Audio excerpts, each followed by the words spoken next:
Welcome, everyone, to the first in a while of our PCA live broadcast.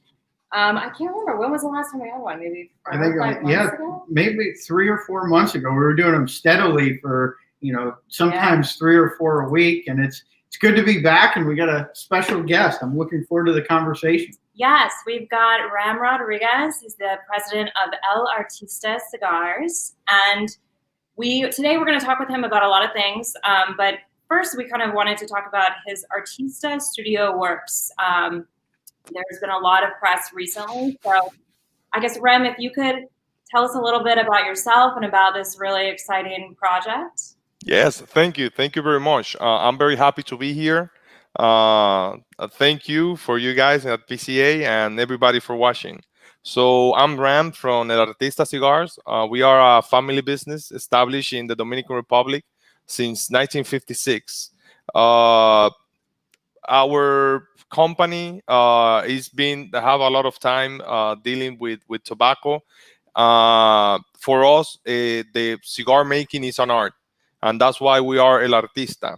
But other than that, I'm also, like me personally, I'm a big fan of art per se. Every time I travel, and if I have time, I like going to museums. I'm a big fan of some, very well-known artists. And I always realize that here in the Dominican, we have a lot of good artists with a lot of potential. And this project, I actually had him in my mind for a long time ago.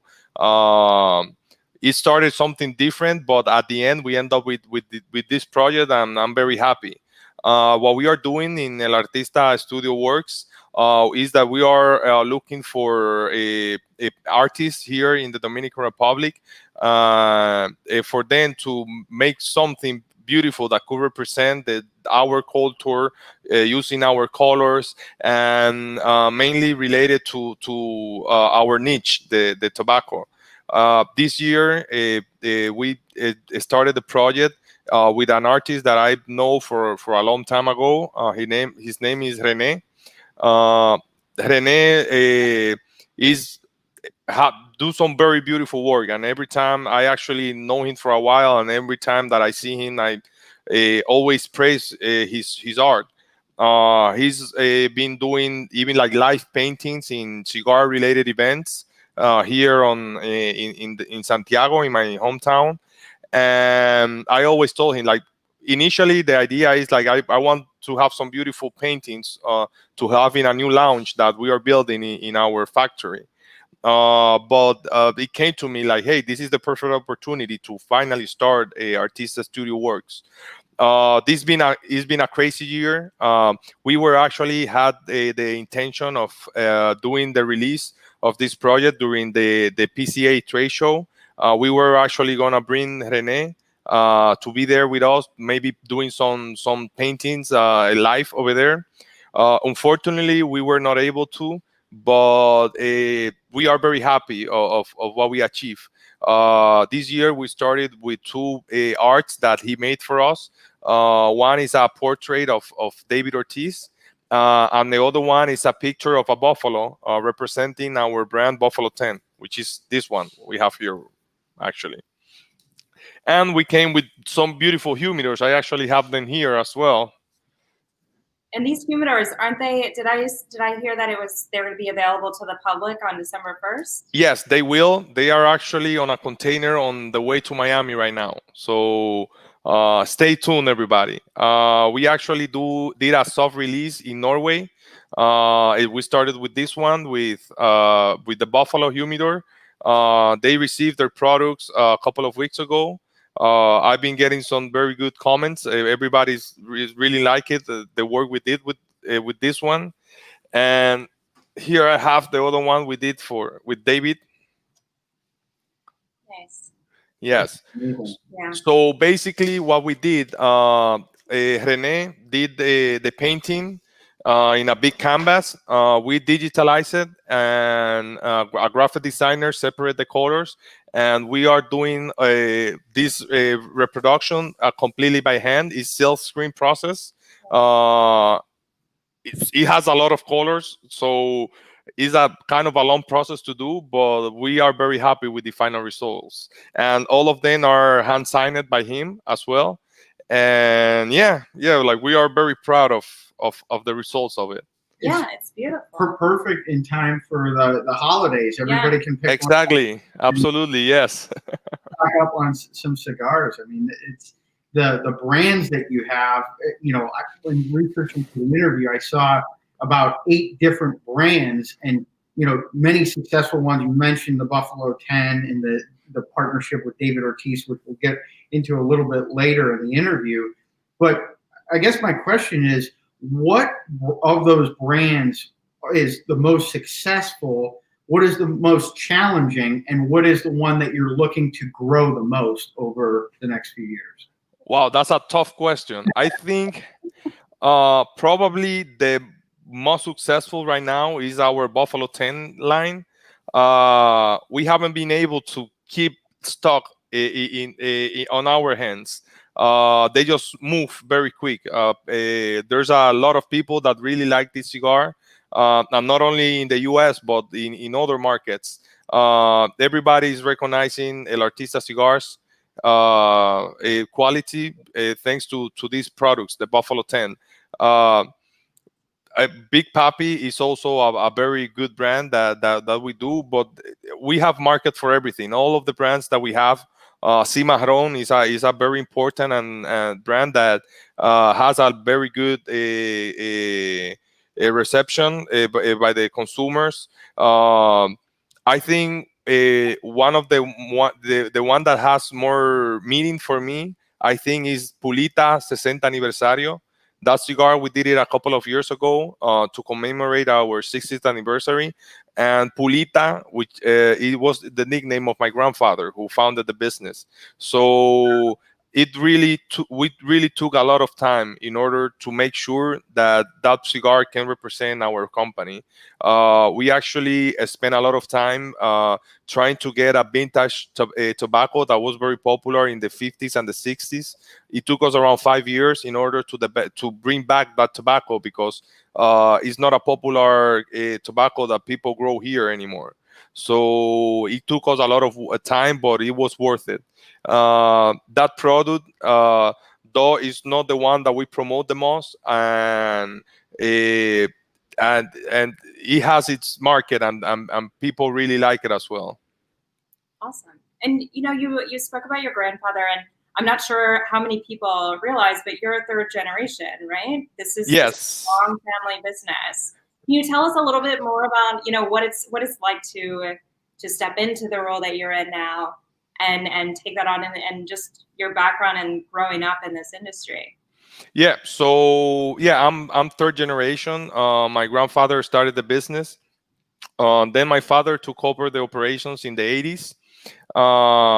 Back then, like, everything started in a very small factory with a couple of rollers, making cigars to be sold in the local market here in Tamboril, which is a town very close to Santiago. After that, during the 70s and 80s, we were distributing our cigars nationwide. Back then, there's a cheroot style cigar that was very popular here on the island. But in that same moment, like in the 80s, it started losing popularity. People were switching more to cigarettes. So, but at the same time, the cigar boom in the U.S. started in the mid 90s. So in that time, we started selling our products in the United States. Then in the early 2000s, we all started selling our products in Spain and in some other parts of Europe. And nowadays, we are one of the biggest leaf growers of tobacco here in the Dominican Republic. We have operations here, also in Ecuador, and we are manufacturing cigars, not only our brands but private labels. We do around 9 million cigars every year, and our product can be found in many continents, in the United States, also Canada, Europe, and some parts of Asia as well. Wow, we've come a long way. Yeah. So, we touched upon it a little bit with the partnership with David Ortiz and the Big Poppy and the Slugger lines that you have.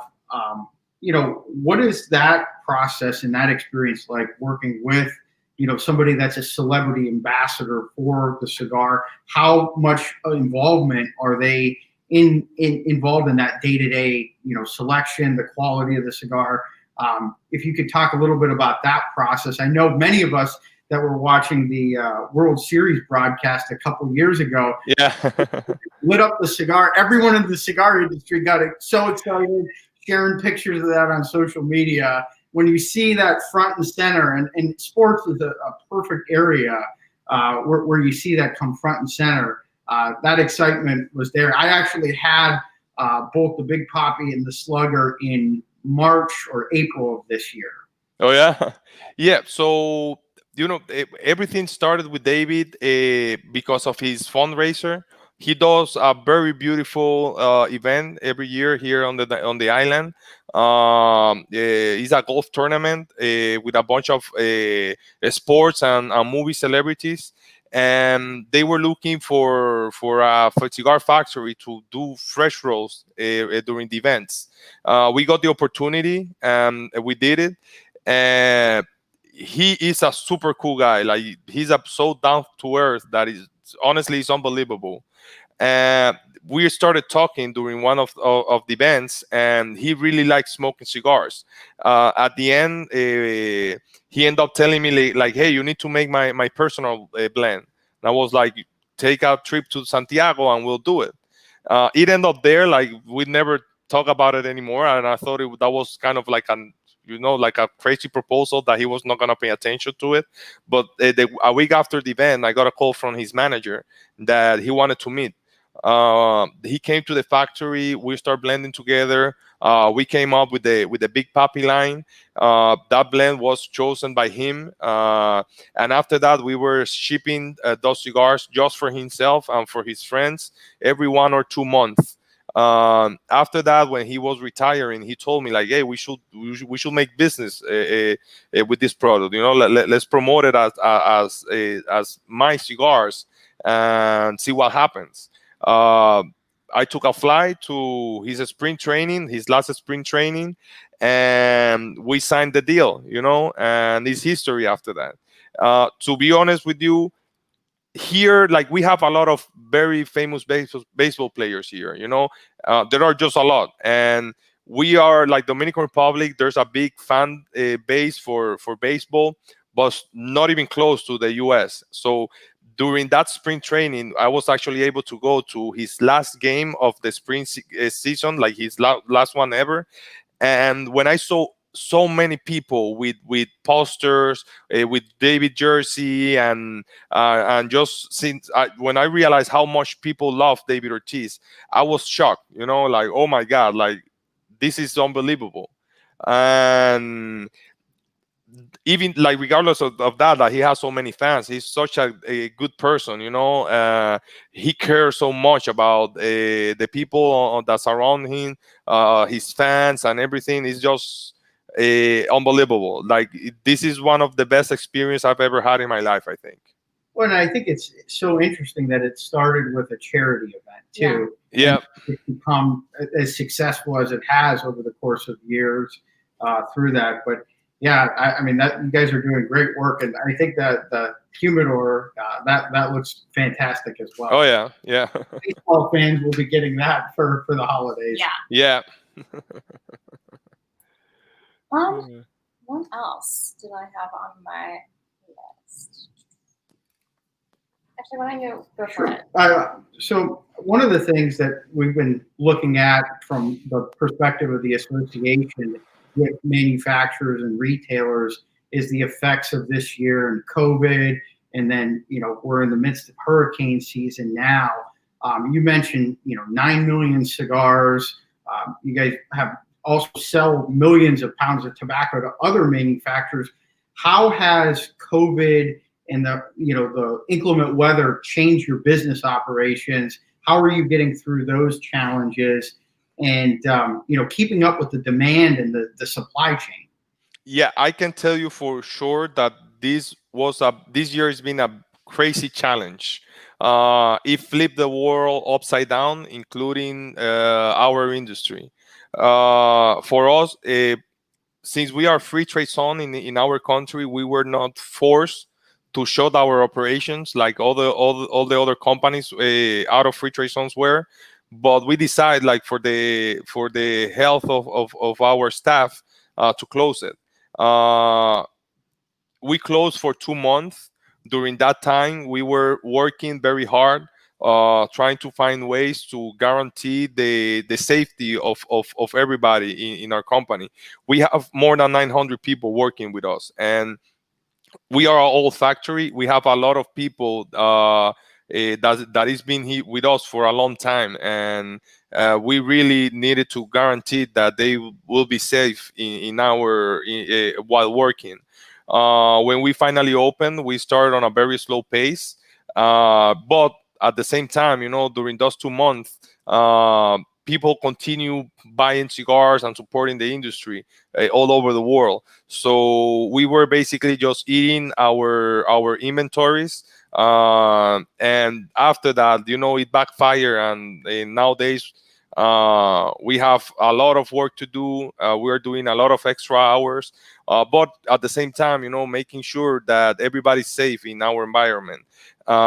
In our factory, we are doing a COVID test every 3 weeks to different departments, and every 2 months we are doing to the whole population, to everybody, just to make sure we are all safe.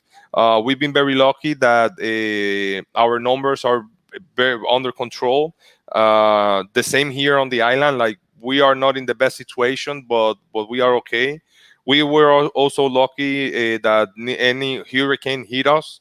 By the way, I send a lot of love to all my friends and colleagues in Nicaragua and Honduras, that they've been struggling a lot with all this chaos. But yeah, it's been just a big challenge, a logistic nightmare as well, since most of the flights has been canceled. Only a few cargo-only airlines have been flying to the island, and it's been very hard. To the US, it's easy because we do a lot of trade with the US, so there are a lot of different options. But for other countries, like in Europe, it's so hard right now to ship products to Europe. It's just crazy. It's usually like a 3-day, like the time between us giving the cargo and the customer receiving over there.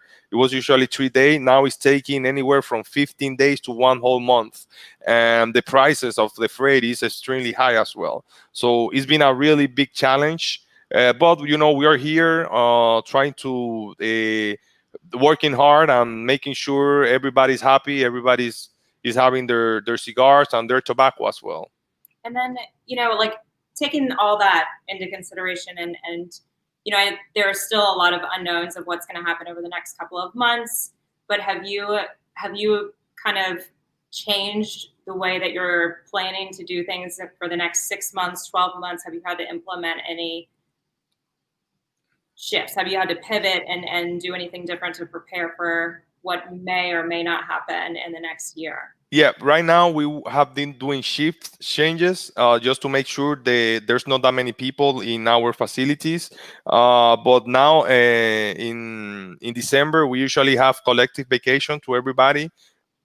During this time, we just hire a new person for that will handle the health and security of the installation. So during these weeks that we're going to be closed, we are going to focus in incrementing our security, health securities in the facilities, just to make sure we don't have any big problems here. I know some factories, not only here in the Dominican, but in Central America, had a lot of problems with infections. So we are doing our best to avoid those kind of things, because at the end, we really rely on our staff.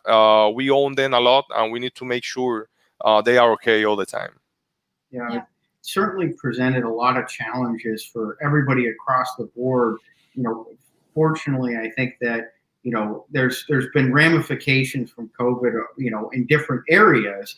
But one of the positive things that have come out of this is a lot of interactions virtually with the industry, which people are trying to stay in touch with one another.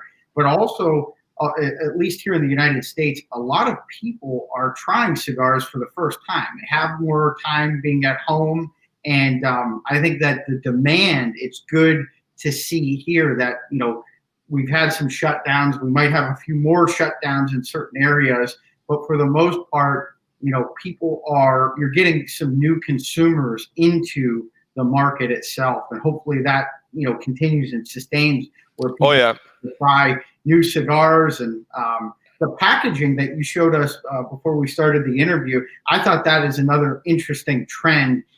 You're seeing more and more of that style packaging, which I personally like. It's very convenient. Like when I travel, I'm not going to take a full box usually, but putting that in a briefcase, that's a good style to go with. Yeah. Oh yeah, definitely.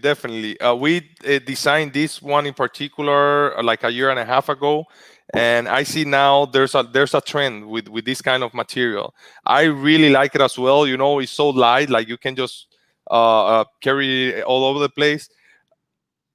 People usually just open it here, but I like doing this. Like I scratch it here, like this, and then I start taking cigars like this and just keep it like that. I think it's just so comfortable, Like I really like this kind of packaging. Well, now everyone else can start doing it that way as well. You've shown the proper technique and style. I think I'm gonna add that to Santa's Christmas list. So I kind of want to try one of those. So it looks good. And actually, since you were talking about like the cigars that you've got, do you have any exciting? Do you have anything new coming out in the coming weeks or months? Starting in December, the humidors I just show you are gonna be available. That's gonna be our last release for this year. But for sure, next year we gonna have a lot of interesting new products. So stay tuned. Yeah, definitely there's gonna be a couple of new stuff. This year, because of COVID, we canceled almost all our releases. We just did a release of the new Buffalo 10 Natural. Other than that, we did some changes on the Puro Ambar line, and plus these new humidors. But for next year, we're coming with new products, which is gonna be awesome. Yeah. One of the things I wanted to ask you, you're very young in the industry. And I think one of the younger CEOs, correct me if I'm wrong, I read one of the interviews that you've done in the past. What advice do you have for people that are young, looking for careers, looking at the cigar industry as a potential route? What advice, and if you could go back a decade or more when you were starting to get involved in the industry, what advice would you tell yourself now that you have so much experience at a young age? Well, I started with our U.S. operations when I was 22 years old, and I've been learning a lot ever since. I'm very lucky that I have my father. He's there with me all the time, giving me very good advice. So I think first learn from your mistakes. At the end, sometimes you do some things that you shouldn't be doing, and things go on the opposite direction. Don't see it as a something to like. Don't let yourself down because of it. Just use it as a learning experience, and always listen to the advice that people with more experience than you have. But at the same time, question everything. Don't do what everybody else is doing just because it works. If you can find a different path, maybe it will be better. Yeah. Yeah, it's definitely a dynamic industry in that side of it. And the business operations, what have you been focused on? We see folks and do interviews with a variety of different manufacturers, and some people have a marketing or communication specialty or production or, quality control. What have you really focused in on and feel as though you've really made a positive change and left your mark on the company? Well, I'm actually an industrial engineer and with association in business administration. So when I started working full time in the factory, I did a lot of changes. And my father is very old school, so I was able to convince him to modernize some stuff, including our like infrastructure, like our network and our servers and all of that.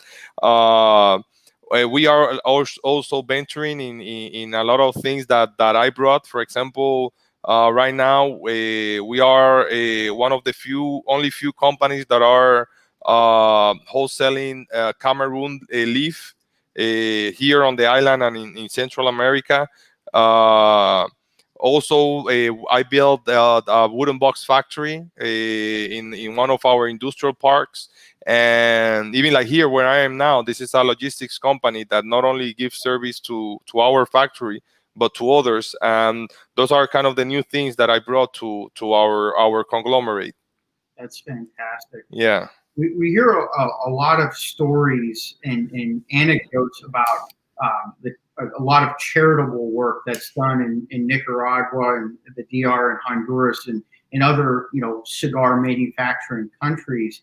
I know that you mentioned the fundraiser with Big Poppy. What are some other things that you've done in the community in the DR? Well, ourselves, we have done a couple of stuff. One of the most important things that I think that I'm going to inherit from my father is the fact that just as my grandfather and himself, we always think on our staff first than anything else.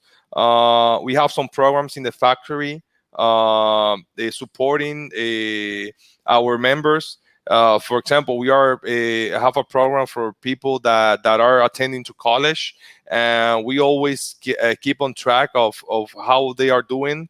And when there is an open vacant in administration on any other higher department than where they are now, the first place we look for new staff is in-house. Other than that, we are part of a program of responsible tobacco growing that we do in collaboration with another a cigar factory here in the Dominican. We are one of the only few factories that a big percentage of their energy consumption is by solar panels. Also, we sponsor some local basketball, baseball, and softball teams. Every year we do a program with the kids where we bring the national basketball team for a day training with them. There's a lot of things, at the end, most of the support we usually give is in-house, basically taking care of the needs of our staff. If something happened, for example, not so long ago, one person in the sorting department, her house caught on fire.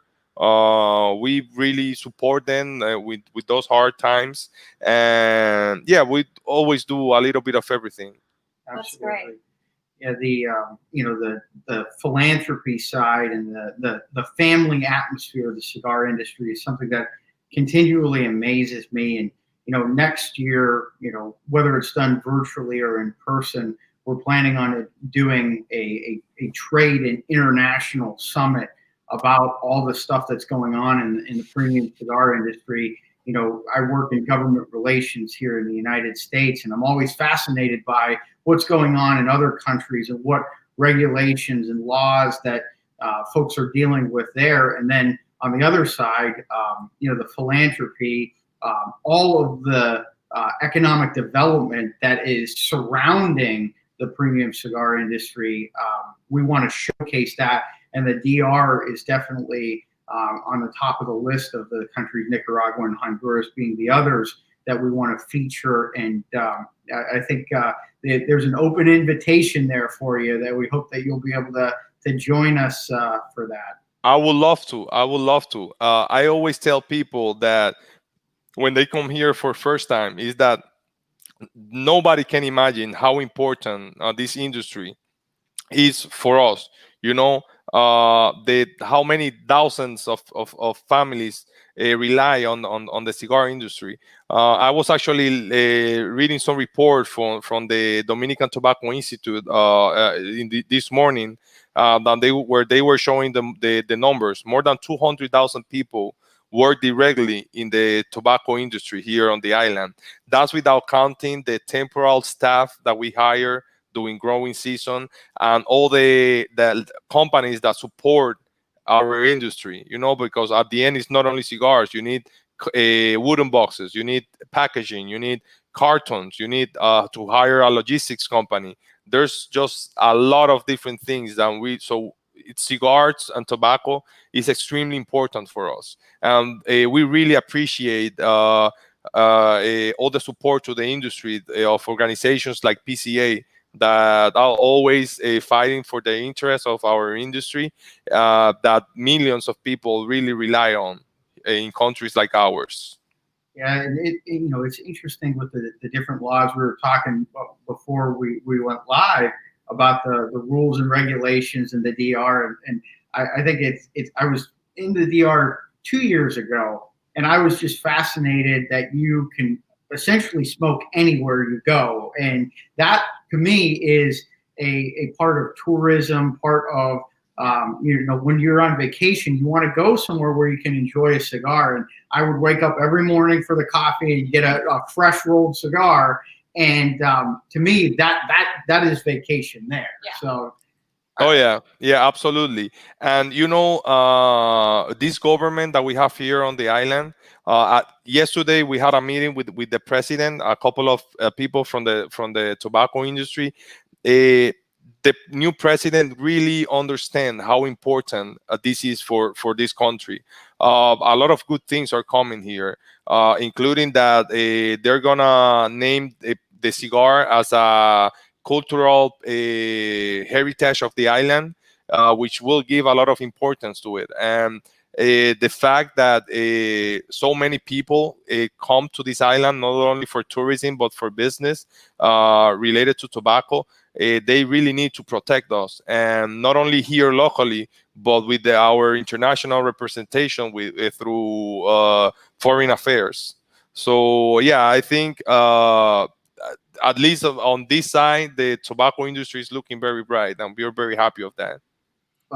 That's good. We've had some good wins here in the United States. Oh yeah, continue to fight for everybody to be able to enjoy this, beautiful thing of premium cigars. I mean, we're expecting some challenges in the States and federally next year, but I think there's a lot of momentum. There's a lot of enthusiasm, and stories like yours and the employees that you have help solidify the importance of the industry in front of policymakers across the board, from domestic here in the United States to internationally. Absolutely, yeah.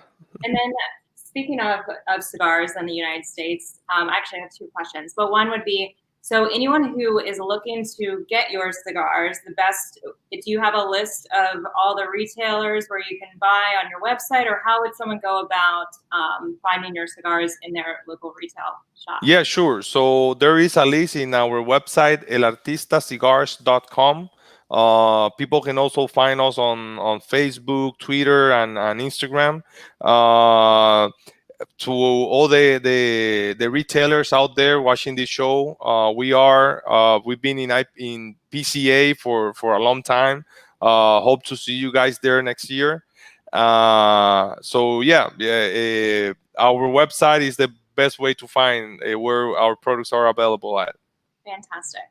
Then I have one other question. This one's kind of different, but I pretty much believe in everyone supporting each other, and in that spirit, if your cigars are amazing, and I'm sure that that's probably most of what you smoke, but if you were to smoke a cigar that wasn't yours, what would you choose first?